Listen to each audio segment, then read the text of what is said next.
Semua mata tertuju padanya. Dokter muda, cantik, tapi tak ada yang tahu. Rahimnya kini menyimpan satu rahasia yang bisa menghancurkan karir dan hidupnya. Seorang bayi yang berasal dari tukang becak miskin. Sebelum lanjut video ini, mohon sahabatku untuk like video ini dan subscribe channel ini. Saya doakan semoga kalian selalu diberi kesehatan, keberkahan dan kelimpahan rezeki. Amin ya robbal alamin. Hujan turun deras sore itu, membasahi jalan-jalan sempit desa Karangsari. Petir menyambar jauh di ujung langit, memantulkan kilat di jendela sebuah rumah kayu sederhana di pinggir sawah. Seorang gadis berkerudung putih turun dari mobil bak terbuka dengan langkah tergesa. Wajahnya teduh, kulitnya bersih, dan tatapannya tajam penuh kepercayaan diri. Namanya Sinta, 28 tahun, seorang dokter muda lulusan universitas ternama di Inggris yang memilih pulang ke Indonesia untuk mengabdi di desa tempat ibunya dulu dilahirkan. Ia bukan tipikal perempuan yang senang menempelkan gelar di depan namanya, tapi kehadirannya jelas membuat banyak orang menoleh. Dokter Sinta? Nanti bareng saya saja ke puskesmas. Jalanan becek, mobil nggak bakal bisa lewat, kata seorang lelaki tua bertopi lusuh yang memegang setang becak usang. Sinta menatapnya sekilas. Wajah lelaki itu penuh keriput, bajunya basah karena hujan, dan tangannya kasar. Tapi ada ketulusan di matanya yang tidak bisa diabaikan. Boleh, Pak. Terima kasih. Dialah Jaka, tukang becak yang biasa mangkal di dekat pasar. Di kampung itu, dia dikenal sebagai orang baik, jujur, dan pendiam. Tak banyak yang tahu bahwa ia pernah kehilangan istri dan anaknya akibat demam berdarah bertahun lalu, karena telat dibawa ke rumah sakit. Sejak saat itu, ia mengayuh becak seperti orang yang sedang mencari sesuatu yang hilang. Hari-hari berikutnya, Sinta mulai terbiasa diantar jemput oleh Jaka. Ia heran, lelaki itu selalu datang tepat waktu, tak pernah minta lebih, dan bahkan menolak saat Sinta menyodorkan uang tambahan. Yang penting dokter bisa nyelamatin orang kampung sini, udah cukup buat saya, ucap Jaka sambil tersenyum. Sinta awalnya menganggapnya biasa saja. Tapi lama-lama, ia merasa nyaman. Tak seperti lelaki-lelaki di kota yang selalu melihatnya dengan nafsu atau kekaguman semu, Jaka memandangnya dengan ketenangan yang aneh. Ia tidak pernah memuji, tidak pernah menggoda, tapi selalu ada. Sampai suatu malam, saat hujan kembali turun lebat, Sinta harus pulang lebih malam karena menangani persalinan darurat di puskesmas. Dalam perjalanan pulang naik motor, ban motornya selip, dan ia terjatuh di dekat jembatan kayu. Tak ada sinyal, tak ada orang. Kakinya terkilir, dan ia mulai panik. Dari kejauhan, suara roda becak terdengar mendekat. Dengan jas hujan plastik robek dan lampu senter kecil di kepala, Jaka berlari menghampiri. Dokter! Astagfirullah, ayo, saya gendong. Aku bisa jalan. Nggak usah maksa. Badan dokter bisa demam nanti. Dengan tenaga yang entah datang dari mana, Jaka mengangkat Sinta ke dalam becaknya. Menyuruhnya duduk, membungkusnya dengan kain sarung, dan mengayuh pulang tanpa banyak bicara. Malam itu, Sinta tak bisa tidur. Ada sesuatu yang bergemuruh di dadanya. Bukan hanya karena sakit kaki, tapi karena hatinya mulai merasa aman di dekat seseorang yang selama ini tak ia perhitungkan. Seorang tukang becak tua yang bahkan tak tahu cara menghidupkan WhatsApp. Di balik kaca jendela, hujan belum reda. Tapi dalam hati Sinta, ada sesuatu yang mulai mengering. Sebuah luka lama yang seperti mulai sembuh oleh tangan seseorang yang tak pernah ia bayangkan. Udara pagi di desa Karangsari masih lembab bekas hujan semalam. Di depan teras rumah dinas puskesmas, Sinta duduk diam sambil menatap embun yang masih menggantung di pucuk-pucuk rumput. Di dalam dirinya, ada sesuatu yang perlahan-lahan retak, bukan karena sakit fisik, tapi karena perasaan yang mulai ia takuti. Sejak malam kecelakaan itu, Sinta merasa tak bisa lagi melihat Jaka dengan cara yang sama. Setiap pagi saat pria itu datang dengan becaknya, membawa senyuman khas dan teh panas dari warung Bunarti, hatinya terasa aneh. Ada rasa hangat yang muncul, tapi juga takut. Takut karena perbedaan mereka seperti bumi dan langit. Pak Jaka, tanya Sinta suatu pagi, mencoba memberanikan diri. Kenapa Bapak belum pernah menikah lagi setelah istri Bapak meninggal? Jaka terdiam sejenak. Tatapannya menerawang jauh ke arah sawah. Karena nggak ada yang bisa gantiin dia. Dok, dulu istri saya itu orang paling sabar yang pernah saya temui. Dia bisa tahan hidup miskin bareng saya, sampai akhirnya. Jaka menunduk, suaranya mulai parau. Anak kami sakit panas. Saya nggak punya uang buat bawa ke rumah sakit. Saya kira cuma demam biasa. Besok paginya anak saya udah dingin. Sinta tertegun. Dadanya sesak mendengar cerita itu. Sejak itu saya ngerasa saya nggak pantas bahagiain siapa-siapa lagi. Saya cuma bisa narik becak dan nolong orang kalau bisa. Itu cukup. Sinta ingin berkata sesuatu, tapi suaranya tercekat. Ia memandang wajah Jaka yang meski tua dan penuh keriput, tapi menyimpan ketulusan yang sulit ditemukan di dunia yang ia kenal selama ini. Hari berganti minggu.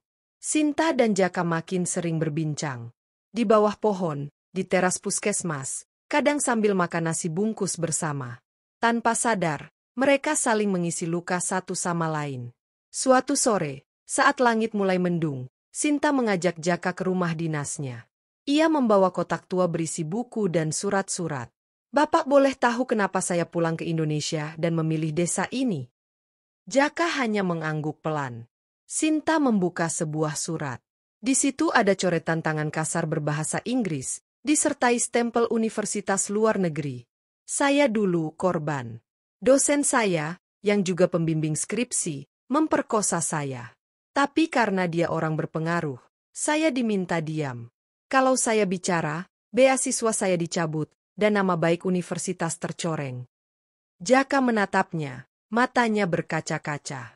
Saya diam, tapi setiap hari saya merasa mati pelan-pelan. Saya benci semua laki-laki. Sampai saya pulang ke sini dan ketemu Bapak. Seketika itu juga, hujan turun deras. Petir menyambar, dan listrik padam. Di dalam gelap, Sinta menangis, dan Jaka mendekat tanpa kata.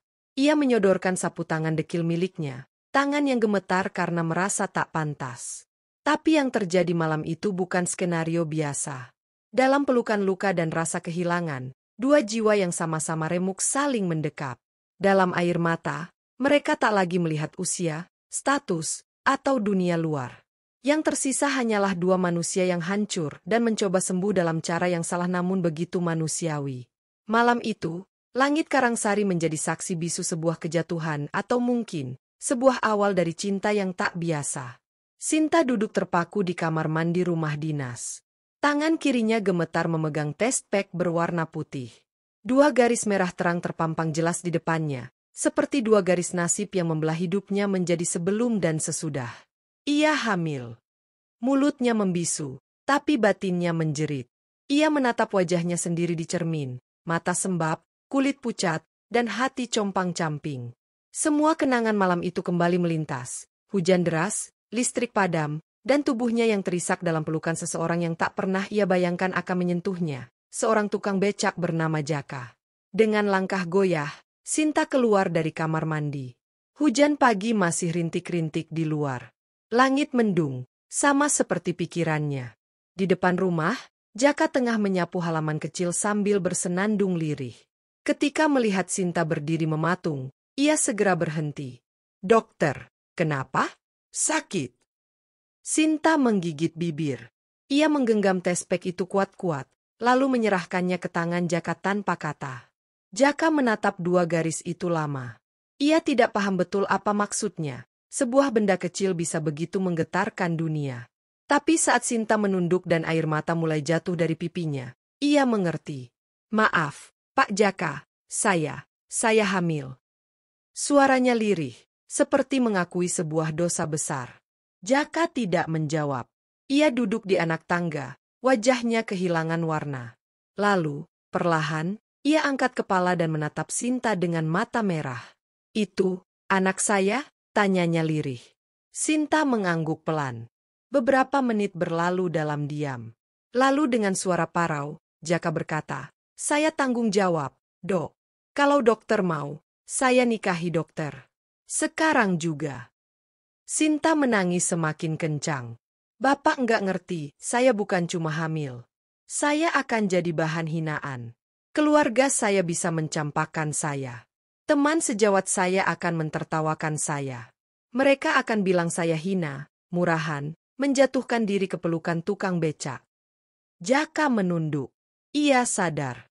Ia tahu posisinya rendah, lebih rendah dari tanah dalam pandangan banyak orang. Tapi saat ia kembali menatap Sinta, wajahnya penuh keyakinan. Saya nggak punya apa-apa, Dok. Tapi saya akan kerja sampai napas saya habis buat jagain dokter dan anak kita. Saya nggak bakal lari. Perkataan itu, sesederhana dan sejujurnya, menusuk hati Sinta lebih dari segala hinaan. Dalam hidupnya, belum pernah ada lelaki yang mengatakan hal itu padanya, bahwa ia pantas dijaga, bukan hanya diinginkan. Hari-hari setelah itu menjadi neraka. Orang desa mulai bergosip. Dokter cantik itu kok tinggal serumah sama tukang becak? Anaknya siapa? Masa ia Jaka? Pasti anak haram. Suara-suara itu terdengar lirih namun tajam. Wajah Sinta menjadi sasaran bisik-bisik setiap pagi di warung, setiap siang di pasar, bahkan di puskesmas sendiri. Keluarganya di kota, terutama ibunya yang sangat menjaga nama baik, meminta Sinta kembali. Tapi saat tahu kondisi Sinta, sang ibu menangis histeris dan menyebutnya anak durhaka. Sinta tahu hidupnya tak akan sama lagi. Tapi untuk pertama kalinya, ia tidak merasa sendirian. Malam itu, ia duduk di teras rumah berdinding kayu bersama Jaka. Perutnya belum nampak membesar, tapi hatinya sudah mulai merasakan kehadiran kehidupan kecil di dalamnya. Apa saya egois, Pak Jaka, kalau saya mau pertahankan anak ini? Jaka menggenggam tangan Sinta dengan hati-hati. Bukan egois, Dok, tapi berani. Berani percaya bahwa hidup nggak harus selalu sempurna untuk bisa bahagia. Sinta menatap langit gelap tanpa bintang. Tapi untuk pertama kalinya, gelap itu tak membuatnya takut. Ada nyala kecil di dalam dirinya, bukan hanya janin yang tumbuh, tapi harapan bahwa cinta bisa hadir di tempat yang paling tak terduga. Angin sore di desa Karangsari bertiup lembut, membawa aroma tanah basah dan daun pisang dari belakang rumah. Tapi hati Sinta tetap berat. Ia berdiri di depan gerbang rumah dinas puskesmas, membawa satu koper kecil dan sebuah tas berisi stetoskop yang tak lagi ia genggam dengan rasa bangga, melainkan rasa kehilangan. Ia meninggalkan semua. Statusnya sebagai dokter, nama baik keluarganya, gelar dari luar negeri, semuanya ditinggalkan begitu saja demi satu keputusan, mempertahankan bayi dalam rahimnya dan memilih hidup bersama seorang pria sederhana bernama Jaka. Sore itu, mereka pindah ke sebuah gubuk kecil milik almarhum tetangga Jaka yang tak lagi dihuni. Bangunannya reyot, lantainya tanah, dan atapnya bocor di beberapa sudut. Tapi di sana, mereka menyusun ulang hidup, bata demi bata, bukan dari batu dan semen, tapi dari keberanian dan kasih sayang. Hari-hari pertama terasa seperti mimpi buruk. Sinta muntah setiap pagi, tubuhnya lemah, dan kehamilannya tergolong berisiko. Dokter kandungan di kota mendiagnosis bahwa kandungan Sinta butuh pengawasan ketat. Harus bed rest total. Jangan stres, jangan banyak gerak, katanya. Masalahnya, bagaimana mungkin tidak stres kalau hidup dalam kemiskinan? Jaka bangun setiap pagi sebelum subuh, menarik becaknya sejauh belasan kilometer untuk mencari penumpang. Kadang ia pulang hanya membawa uang 10.000. Tapi di matanya, tidak ada keluhan. Setiap sore, ia pulang dengan segelas wedang jahe dan pisang rebus untuk Sinta. Ia tak pernah lupa mengelus perut Sinta, lalu bicara dengan bayi di dalamnya seolah bayi itu sudah bisa mendengar. Anakku, kuat ya di dalam. Ibumu perempuan paling hebat yang pernah Bapak temui. Jangan bikin dia susah. Sinta hanya bisa menangis pelan setiap kali Jaka berbicara seperti itu. Di dalam dirinya, ia tahu, ia tak salah memilih. Dunia boleh mencemooh, tapi Jaka mencintainya dengan ketulusan yang tak pernah ia temukan di tempat lain. Tapi tak semua berjalan indah. Suatu malam, Sinta pingsan karena kelelahan. Ia sempat keluar rumah untuk cuci piring, dan tiba-tiba pandangannya gelap. Jaka yang baru pulang dari narik becak langsung panik. Dengan tubuhnya yang lelah, ia menggendong Sinta ke puskesmas, berlari sejauh 1 kilometer dalam gelap malam. Di puskesmas, teman-teman sejawat Sinta menatap heran. Mereka masih belum bisa menerima kenyataan bahwa dokter cantik itu kini menjadi istri tukang becak. Tapi mereka tetap menolong. Janin masih selamat, tapi dokter kembali memperingatkan, kalau kondisinya begini terus, bisa berbahaya. Keesokan harinya, Jaka menjual radio tuanya yang sudah puluhan tahun ia simpan. Ia juga menjual becaknya. Saya jalan kaki juga nggak apa-apa, asal istri dan anak saya selamat, katanya pada penjual loak. Sinta memeluknya erat malam itu. Ia menangis di dada pria yang dulu ia pandang sebagai orang kecil, tapi sekarang justru jadi orang paling besar dalam hidupnya. "Kenapa Bapak segitu cintanya sama saya?" tanya Sinta dengan suara serak. Jaka diam sejenak, lalu menjawab, "Karena saya tahu rasanya ditinggal orang yang kita sayang. Dan saya nggak mau itu terjadi lagi." Dalam gubuk kecil mereka yang mulai lembab, cinta tumbuh tanpa hiasan, tanpa lilin, tanpa bunga. Hanya ada peluh, air mata, dan harapan. Dan dalam semua itu, Sinta belajar satu hal, bahwa rumah sejati bukanlah bangunan, tapi pelukan seseorang yang memilih tinggal ketika semua orang memilih pergi. Hujan turun lagi, kali ini lebih deras dan dingin daripada biasanya. Suara gemuruh petir menyelimuti desa Karangsari, seakan ikut menjerit bersama Sinta yang terbaring lemah di ranjang bambu di gubuk kecil mereka. Malam itu adalah ujian terbesar dalam hidupnya. Janin yang selama ini menjadi alasan Sinta bertahan kini mulai bermasalah. Dokter yang selama ini dia percaya lewat telepon berkata, "Sinta, kamu harus segera ke rumah sakit di kota. Kondisinya kritis." Tapi bagaimana caranya? Jaka hanya punya uang beberapa ribu rupiah dari narik becak hari itu. Hujan deras membuat jalanan becek dan sulit dilalui kendaraan. Sinta merasakan dadanya sesak, napasnya tersengal. Tangannya menekan perutnya yang membesar, berharap si kecil di dalamnya tetap kuat. "Bapak, saya takut." Suara Sinta hampir tak terdengar. Jaka menggenggam tangannya erat, menatap matanya penuh keteguhan. "Kita akan ke rumah sakit. Apapun yang terjadi, aku di sini." Mereka berjalan menyusuri jalan berlumpur. Payung kecil yang mereka bawa tak cukup menahan derasnya hujan. Wajah Sinta pucat, tubuhnya menggigil kedinginan. Jaka, walau basah kuyup dan lelah, terus mengayuh becak rusaknya sambil menggendong Sinta dengan penuh cinta. Perjalanan yang biasanya hanya 30 menit berubah menjadi 2 jam penderitaan. Sepanjang jalan, Jaka berdoa dalam hati, memohon pada Yang Maha Kuasa agar bayi dan istri yang dicintainya tetap selamat. Sesampainya di rumah sakit, dokter dan perawat segera menangani Sinta. Ada ketegangan yang menggantung di udara. Sinta dilarikan ke ruang perawatan intensif. Jaka hanya bisa menunggu di ruang tunggu, mengusap air hujan di wajahnya, berdoa dalam sunyi. Beberapa jam kemudian, dokter keluar dengan wajah serius. "Kondisi ibu dan bayi kritis, tapi kita berhasil melewati masa tersulit." Jaka menghela napas lega. Ia menunduk, mengucap syukur dan berjanji dalam hati akan selalu melindungi keluarga kecilnya, apapun risikonya. Hari-hari berikutnya adalah perjuangan berat. Sinta harus bed rest total. Ia merasakan tubuhnya yang dulu kuat kini sangat rapuh. Tapi ada satu hal yang membuatnya bertahan, tatapan penuh cinta Jaka yang tak pernah meninggalkannya. Suatu sore, ketika hujan mulai reda dan langit kembali cerah, Sinta memandang keluar jendela ruang perawatan. Ia tersenyum tipis, lalu berbisik, "Kita akan baik-baik saja, Nak. Ayahmu dan ibumu sudah berjuang untukmu." Di tengah derita dan kesederhanaan, cinta dan harapan mereka terus tumbuh. Sinta sadar, mungkin dunia tidak memberinya kehidupan yang sempurna, tapi memberinya alasan kuat untuk terus berjuang.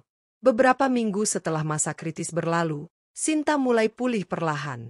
Ia masih harus berbaring di rumah sakit, tapi senyum di wajahnya mulai kembali mengembang. Di sisinya, Jaka tak pernah lepas, menjaga dengan setia seperti pelindung sejati. Malam itu, ruang perawatan terasa tenang. Suara mesin monitor berdetak perlahan mengiringi detak jantung Sinta dan bayi kecilnya. Jaka duduk di kursi kayu lusuh, menggenggam tangan Sinta dengan lembut. "Tuhan memang maha adil, Dok. Dia memberi kita cobaan, tapi juga kekuatan untuk melewatinya," ujar Jaka lirih.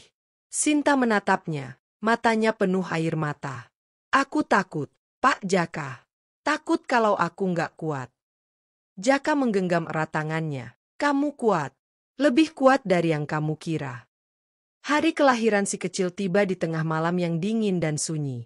Dengan bantuan dokter dan perawat yang bekerja keras, Sinta melahirkan seorang bayi perempuan mungil. Tangis pertama bayi itu pecah seperti suara paling indah di dunia. Jaka menatap bayinya, matanya berkaca-kaca. Namanya Rizka, karena dia adalah rizki terindah dalam hidup kita. Sinta memeluk bayi itu erat, air mata bahagia mengalir tanpa henti. Semua rasa sakit dan perjuangan terasa sepadan. Namun kebahagiaan itu datang dengan harga yang tidak murah. Sinta mengalami komplikasi pasca melahirkan dan harus dirawat intensif. Di ruang tunggu, Jaka berdiri termenung, berdoa agar istri dan anaknya tetap selamat. Waktu berjalan perlahan. Setiap hari Jaka merawat bayi dan menjaga Sinta dari kejauhan. Ia tak pernah lelah, meski tubuhnya letih dan jiwa penuh kegelisahan. Suatu pagi, Sinta membuka mata dan melihat Jaka duduk di sampingnya, wajah penuh kasih sayang. "Bapak di sini, Sinta. Kita sudah melewati badai terburuk." Sinta tersenyum lemah, lalu menggenggam tangan Jaka. "Terima kasih, Pak Jaka. Karena kamu, aku percaya cinta itu nyata." Desa Karangsari mungkin kecil dan penuh tantangan, tapi di sanalah sebuah keluarga kecil belajar arti sesungguhnya dari pengorbanan, harapan, dan cinta tanpa syarat. Cinta yang dimulai dari sebuah pertemuan takdir, yang bertahan melewati badai kehidupan, dan akhirnya menumbuhkan cahaya terang di ujung jalan yang kelam. Terima kasih sudah menonton video ini. Wassalamualaikum warahmatullahi wabarakatuh.